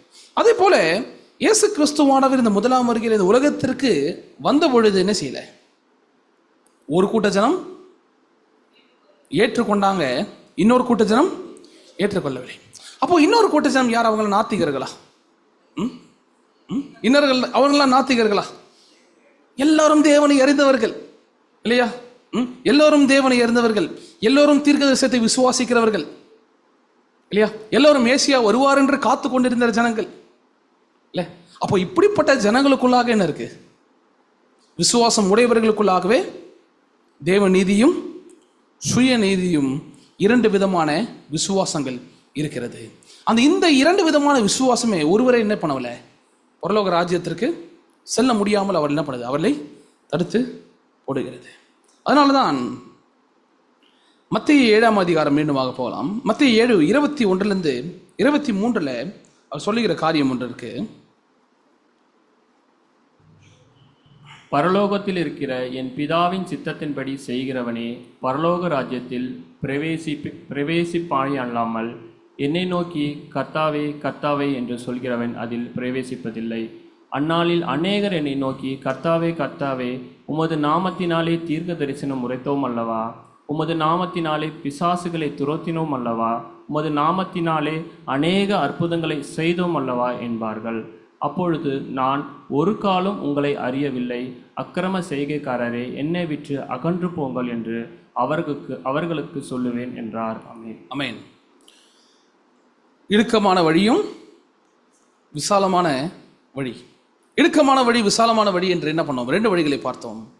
ஆனால் அந்த விசாலமான வழிகளை போகிறவங்க என்ன செய்வாங்க, அதனால அவரை நோக்கி கர்த்தாவை கர்த்தாவை என்று சொல்லிடுது. உன் நாமத்தினாலே இந்த ஒரு காரியத்தை செய்தோம், என்ன பண்ணுங்க, என்ன பண்ணுங்க, இந்த பாதையில விட்டுருங்க. உங்களுக்காக நான் இந்த ஒரு காரியத்தை என்ன பண்ணேன், செஞ்சேன். ஒரு நீதிமான இந்த உலகத்தில் வாழ்ந்துட்டேன். என்னோட பர்ஃபெக்ட் யாருமே கிடையாது, என்ன பண்ணுங்க, என்னை விட்டுருங்க நான் சொல்ல முடியுமா? அதான் சுய நீதி. இதெல்லாம் நான் செய்தேன், அதனால என்ன செய்வேன், கர்த்தர் என் மூலமாக என்ன பண்றாரு, மகிமைப்படுகிறார். என் மூலமாக என்ன பண்றாரு, அவர் சந்தோஷப்படுகிறார். என்ன பண்ணுவாரு, முதல்ல தூக்கி என்ன பண்ணுவாரு, பக்கத்தில் வச்சுப்பார். பரலோகத்தில் சொல்ல முடியுமான்னு கேட்டா அது கிடையாது. அப்போ கடைசியில் என்ன சொல்றாரு, அக்கிரம செய்திக்காரரே என்னை விட்டு அகன்று போங்கள்.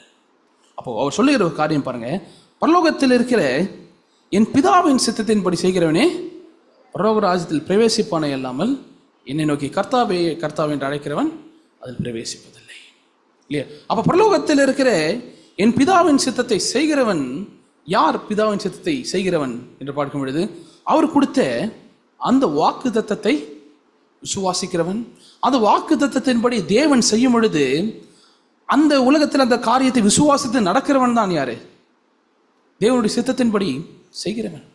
இந்த உலகத்தில் இயேசு கிறிஸ்துவானவர் பழைய ஏற்பாட்டினுடைய தீர்க்கதரிசனத்தின் பிரகாரமாக இந்த உலகத்தில் என்ன பண்ணாரு, தேவன் நியமித்தபடியே இந்த உலகத்திற்கு வந்தார்.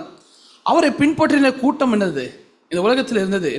ஆனால் அந்த பின்பற்றின ஒரு கூட்டமும் இயேசு கிறிஸ்துவை பின்பற்றுவது ரொம்ப சுலபமான காரியமான்னு கேட்டா அது சுலபமான ஒரு காரியம் அல்ல, அது ரொம்ப ஒரு கஷ்டமான காரியம். பார்க்குறவங்களாம் என்ன பண்ணுவாங்க, பார்க்குறவங்களாம் கள்ள தூக்கி அடிப்பாங்க இல்லையா? எல்லாம் ஆலயத்தை விட்டு புறமாக தள்ளி, அது ஊரை விட்டு தள்ளி வைக்கிற மாதிரி இல்லையா?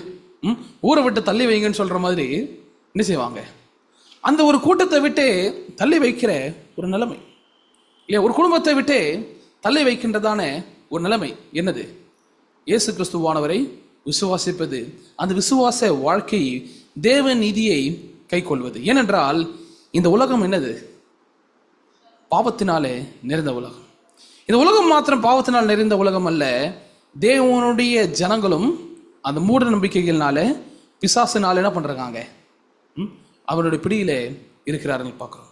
அப்போ இப்படிப்பட்ட பிடியில இருக்கிற ஜனங்கள் அந்த விசாலமான வழியில செல்வது அது யார், கொடுத்த வலை, அது விசாலமான வழி என்பது அது பிசாசனுடைய வலை என்று பார்க்கலாம். அப்போ இவ்வளோ கடினமான சூழ்நிலைகள் இருந்தாலுமே கூட அந்த இடுக்கமான வழியிலே அந்த விசுவாச வாழ்க்கையை கடினமாக என்ன பண்ணுது, காத்து கொண்டு நடக்கிற பாதை என்னது, அது பரலோகத்தினுடைய ஒரே வழி என்று பார்க்கிறோம். ஆமென்.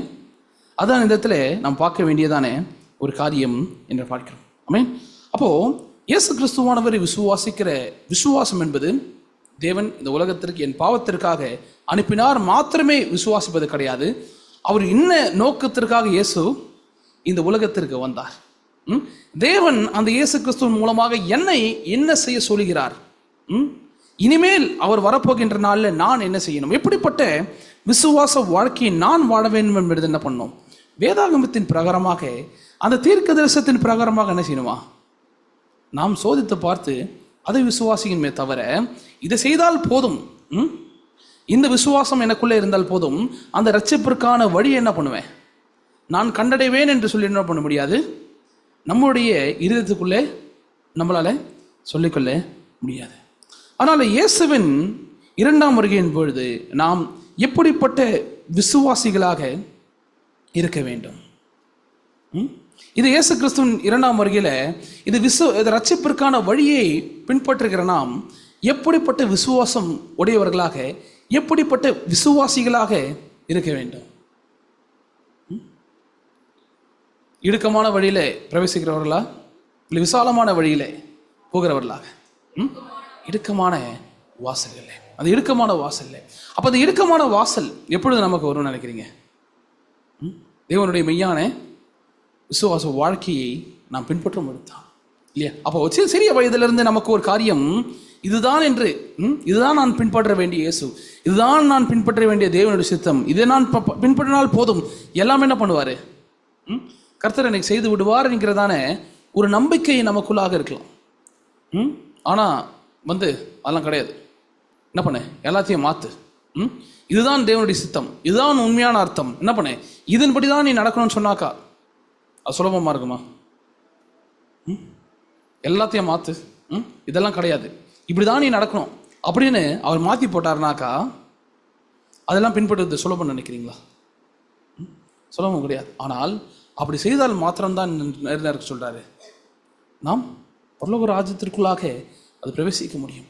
இல்லை என்று சொன்னால் பவுல் ரோமர் 10ஆம் அதிகாரத்தில் சொன்னது போல என்ன சொல்றாரு, அவர்களுக்குள்ளாக என்ன இருக்கு, தேவனை பற்றியதான வைராக்கியம் இருக்கிறது. ஆனால் எப்படிப்பட்ட வைராக்கியம் அது? அது அறிவைக்கேற்ற வைராக்கியம் அல்ல, அது தேவ நீதியை அறியாமல் தங்கள் சுய நீதியை அறிகிற ஒரு வைராக்கியமாக இருக்கிறது.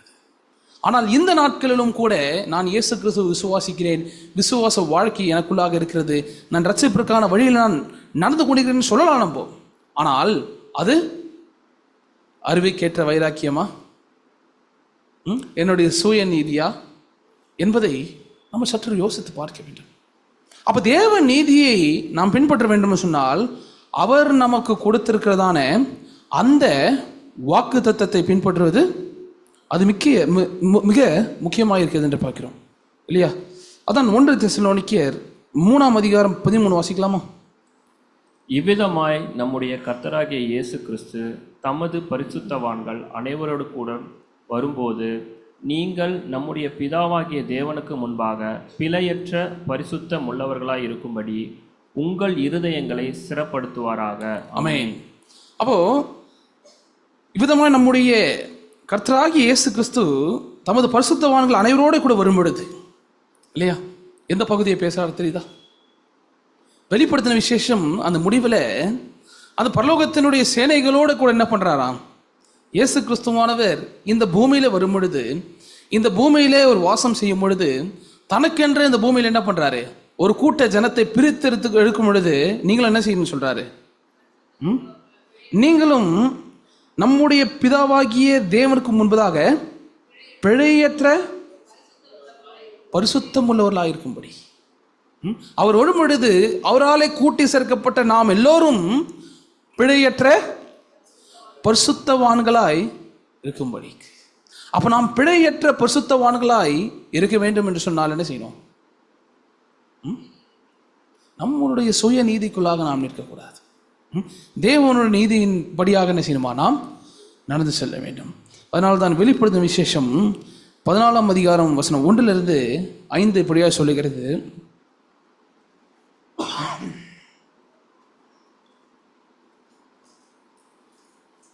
பின்பு நான் பார்த்தபோது இதோ சீயோன் மலையின் மேல் ஆட்டுக்குட்டியானவரையும் அவரோடே கூட அவருடைய பிதாவின் நாமம் தங்கள் நெற்றிகளில் எழுதப்பட்டிருந்த 144,000 பேரையும் இருக்க கண்டேன். அல்லாமலும் பெருவெள்ள இரைச்சலை போலவும் பலத்த இடிமுழக்கம் போலவும் ஒரு சத்தம் வானத்திலிருந்து உண்டாக கேட்டேன்.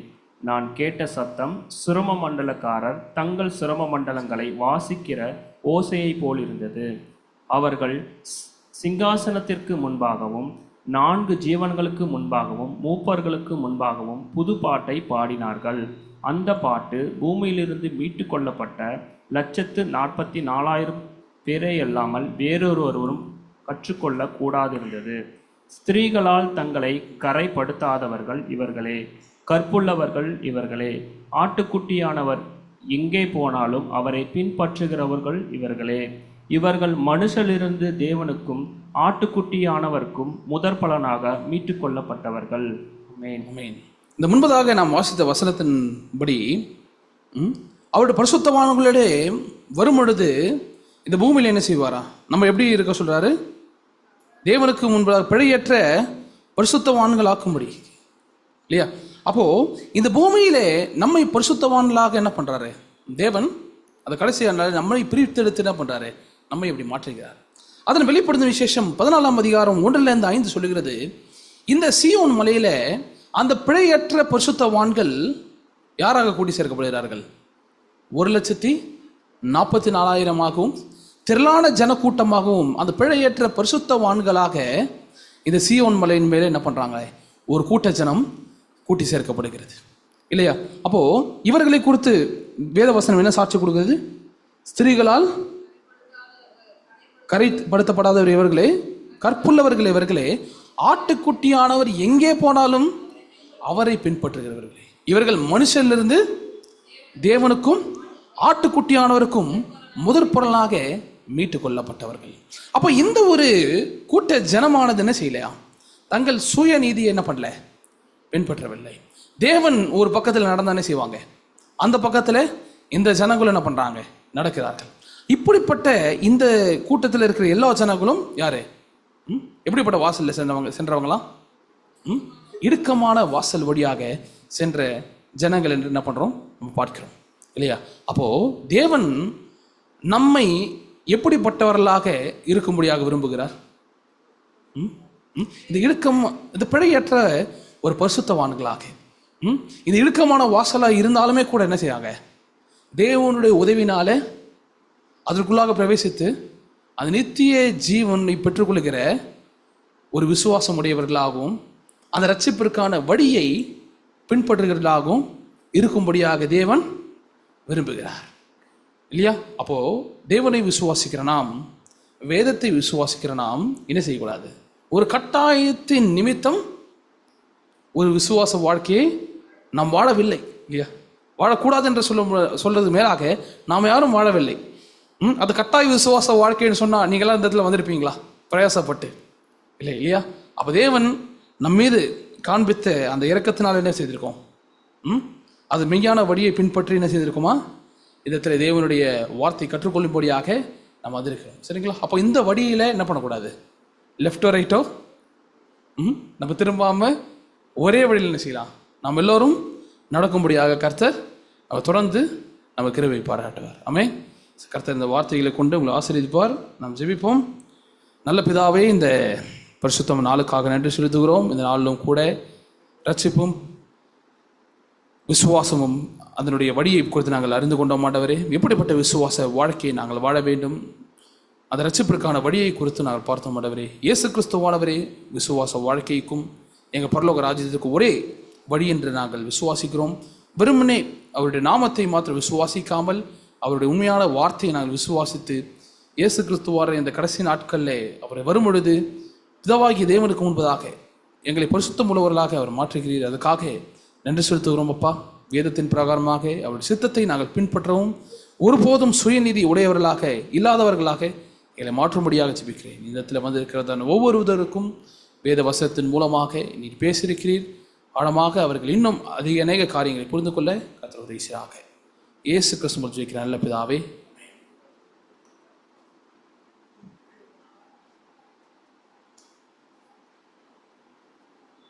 அமேன். வார்த்தையினால் ஆசீர்வதிக்கப்பட்டிருப்பீங்கன்னு விசுவாசிக்கிறோம். ஆசீர்வதிக்கப்பட்டீங்களா? அமேன்.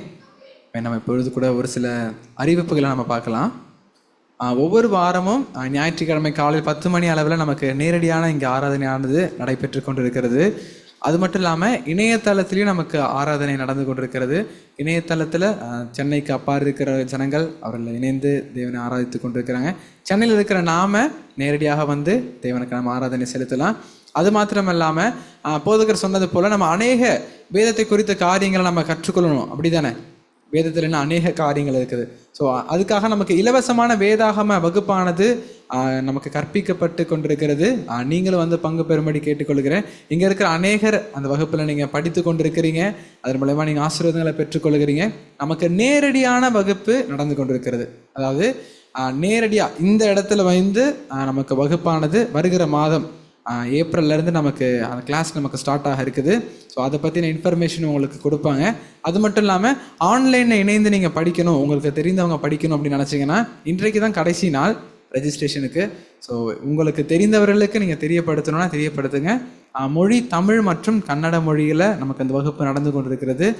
அதுக்கு நீங்கள் உங்களுக்கு தெரிந்தவங்களை நீங்கள் உற்சாகப்படுத்தி அவர்களும் பங்கு பெறும்படிக்கு அவர்களுக்கு நீங்கள் உதவி செய்யுங்க. இப்பொழுது காணிக்கையின் நேரமாக இருக்கிறது. நம்ம எழும்பி நின்று நம்ம தேவனுக்காக காணிக்கை செலுத்தலாம்.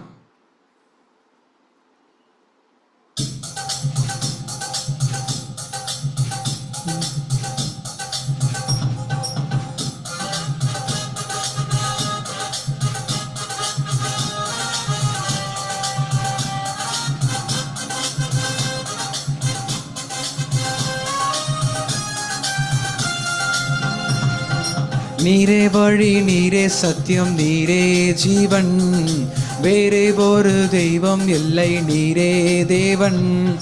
நீரே வழி, நீரே சத்தியம், நீரே ஜீவன், வேறே ஒரு தெய்வம் இல்லை, நீரே தேவன். விண்ணிலும் மண்ணிலும் மெய் நாமம் உந்தன் நாமம் ஐயா, உமக்கு நிகர் என்றும் நீர்தானையா. விண்ணிலும் மண்ணிலும் மெய் நாமம் உந்தன் நாமம் ஐயா, உமக்கு நிகர் என்றும் நீர்தானையா. நீரே வழி, நீரே சத்தியம். ஜிபே ஸ்கேனர் உங்களுக்கு சப்போஸ் பண்ணுவாங்க. நீரே வழி, நீரே சத்தியம், நீரே ஜீவன், வேறே ஒரு தெய்வம் இல்லை, நீரே தேவன். நீரே வழி, நீரே சத்தியம், நீரே ஜீவன், வேறே ஒரு தெய்வம் இல்லை, நீரே தேவன். கல்லும் அல்ல, மண்ணும் அல்ல, கல்லால் ஒரு சிற்பம் அல்ல, ஜீவனுள்ள தேவன் என்றால்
கிருபையும் இரக்கமும் நிறைந்த தேவனே, நல்ல காலை வேளையிலும் ஆண்டவரே உம்மை ஆராதிப்பதற்காகவும் உம்மை தொழுது கொள்வதற்காகவும் எங்களை அழைத்து கொண்டு வந்தீர். தேவனே, எங்களுக்கு உள்ளவைகளிலிருந்து உமக்கு நாங்கள் விதைத்திருக்கிறோம். நீர் அதை 30, 60, 100 விலை செய்துள்ளபடியாய் செபிக்கிறோம். கொஞ்சத்தில் உண்மை உள்ளவனை அதிகத்தில் அதிகாரியாக மாற்றுவேன் என்று சொல்லியிருக்கிறேன். தேவனே, உம்மை ஆண்டவரே நாங்கள் இன்னும் அதிகமாய் கொடுப்பதற்கு நீர் எங்களை ஆசீர்வதிக்கும்படியாய் செபிக்கிறோம். நீர் எங்களை ஆசீர்வதித்திருக்கிறீர், அதிலிருந்து நாங்கள் உமக்கு கொடுத்திருக்கிறோம். இன்னுமாய் நீர் எங்களை ஆசீர்வதியும். அதன் மூலமாக நாங்கள் இன்னும் உமக்கு கொடுப்பதற்கு நீர் எங்களுக்கு உதவி செய்துள்ளபடியாய் செபிக்கிறோம். எங்களுடைய பண தேவைகளையும் எல்லா பொருளாதார தேவைகளையும் நீர் சந்தித்து எங்களை நீர் வழிநடத்தும், ஆசீர்வதி பொறுப்படுத்திக் கொள்ளும். எல்லாவற்றும் குமாரனாகிய இயேசு கிறிஸ்து மூலம் செபிக்கிறோம் பிதாவே, ஆமென். இப்பொழுதும் கூட முடிவு ஜெபத்தை நாம் ஏறெடுக்கலாம்.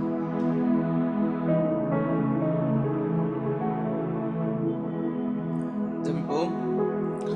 மகா பரிசுத்தமுள்ள எங்கள் பிதாவே, உம்மை நன்றியோடு துதிக்கிறோம் அப்பா, ஸ்தோத்திரிக்கிறோம். ஆசீர்வதிக்கப்பட்டதான ஆண்டவரே, இந்த பரிசுத்த நாளுக்காக உமக்கு நாங்கள் நன்றி செலுத்துகிறோம். 1000 நாளை பார்க்கிலும் உம்முடைய பிரகாரங்களில் செல்லும் ஒரே நாள் நல்லது என்று சொல்லப்பட்ட வார்த்தையின்படி தேவனே, உம்முடைய சன்னிதானத்துக்கு முன்பதாக நாங்கள் கடந்து வந்து உம்மை ஆராதனை செலுத்தவும் மகிமை செலுத்தவும் உம்முடைய வார்த்தைகளை கேட்கவும் தேவரீர் கொடுத்த உன்னதமான உம்முடைய கிருபைக்காக வாக்கியத்துக்காக உமக்கு நாங்கள் நன்றி செலுத்துகிறோம் தகப்பனே.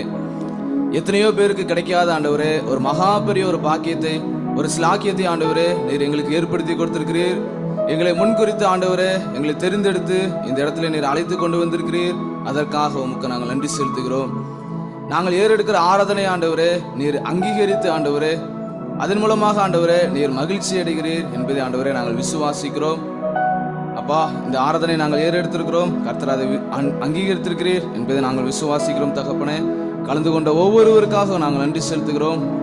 அநேகர் ஆண்டவரே பலவீனங்கள் மத்தியிலும் சுகவீனங்கள் மத்தியிலும் ஆண்டவரே, பிரச்சனைகள் போராட்டங்களின் மத்தியிலும் ஆண்டவரே இந்த இடத்துல கடந்து வந்திருக்கிறார்கள். அவருடைய சூழ்நிலைகள் எல்லாவற்றையும் கர்த்தர் தாம் நீக்கி போட வேண்டுமா நாங்கள் ஜெபிக்கிறோம். இயேசு கிறிஸ்துவினுடைய நாமத்தை நிமித்தமாக ஆண்டவரே எல்லா சூழ்நிலைகள், எல்லா கட்டுகள், எல்லா பிரச்சனைகள் எல்லாவற்றையும் கர்த்தர் நீக்கி போட வேண்டுமா நாங்கள் ஜெபிக்கிறோம். ஒவ்வொருவருக்கும் ஆண்டவரே நல்ல சரீரத்திலே ஆண்டவரே சுக பலன் ஆரோக்கியம் கொடுத்து உம்முடைய ஜனங்களை நீர் வழி நடத்த வேண்டுமா நாங்கள் ஜெபிக்கிறோம் தகப்பனே. இந்த நாட்களில் நாங்கள் கற்றுக்கொண்ட வார்த்தையின்படி ஆண்டவரே எங்களுடைய விசுவாசமானது ஆண்டவரே அது வேத வசனத்தின் அடிப்படையில் மாத்திரம் இருப்பதும், அதன் மூலமாக ஆண்டவரே நாங்கள் ரட்சிப்பை பெற்றுக்கொள்வதற்கு அது ஒரு சரியான ஒரு ஏதுவான ஒரு காரியமாக இருக்கிறது ஆண்டவரே. இந்த ஒரு ஆண்டவரே விசுவாச வாழ்க்கையில நாங்கள் சரியாகவும் நேர்த்தியாகவும் பயணிக்க கர்த்தர் எங்களுக்கு உதவி செய்தல வேண்டுமா நாங்கள் ஜெபிக்கிறோம். ஆன்லைன் மூலமாக ஜாயின் பண்ணவர்களுக்காகவும் நாங்கள் நன்றி செலுத்துகிறோம். உடைய வார்த்தைகளை கேட்டுக்கொண்டிருக்கிறார்கள் தகப்பனே, அவருக்குள்ளாக இருந்து இந்த வார்த்தை கிரியை செய்யட்டும். கர்த்தர் நீர் வெளிப்படுகிறீர். இந்த ஆண்டவரே உடைய 2ஆம் வருகைக்கு நாங்கள் ஆண்டவரே ஆயத்தமுடைய ஜனங்களாக இருப்பதற்கு கர்த்தர் உதவி செய்தல வேண்டுமா நாங்கள் ஜெபிக்கிறோம். இந்த ஆராதனை தொடக்கத்திலிருந்து முடிவு வரைக்கும் கர்த்தர் பாதுகாத்து வழி நடத்தினீர். உடைய பிரசன்னமும் உடைய மகிமை ஆண்டவரே எங்களோடு கூட இருந்தது. அதற்காக உங்களுக்கு நாங்கள் நன்றி செலுத்துகிறோம். தொடர்ந்து ஆசீர்வதிங்க, பலப்படுத்துங்க. எல்லா துதிக்கான மகிமையை உமக்கே எடுக்கிறோம். மீட்பர் இரட்சகரும் ஆகிய இயேசு கிறிஸ்துவின் இனி நாமத்தில் ஜெபிக்கிறேன் ஜீவனுள்ள எங்கள் நல்ல பிதாவே, ஆமென்.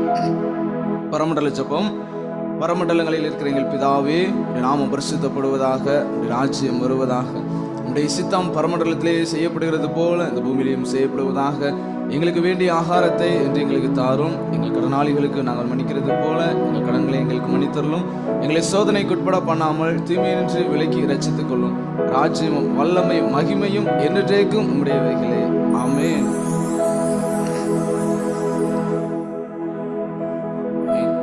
தேங்க்யூ. ஆன்லைன் மூலமாக ஜாயின் பண்ணவங்களுக்கும் ரொம்ப நன்றி.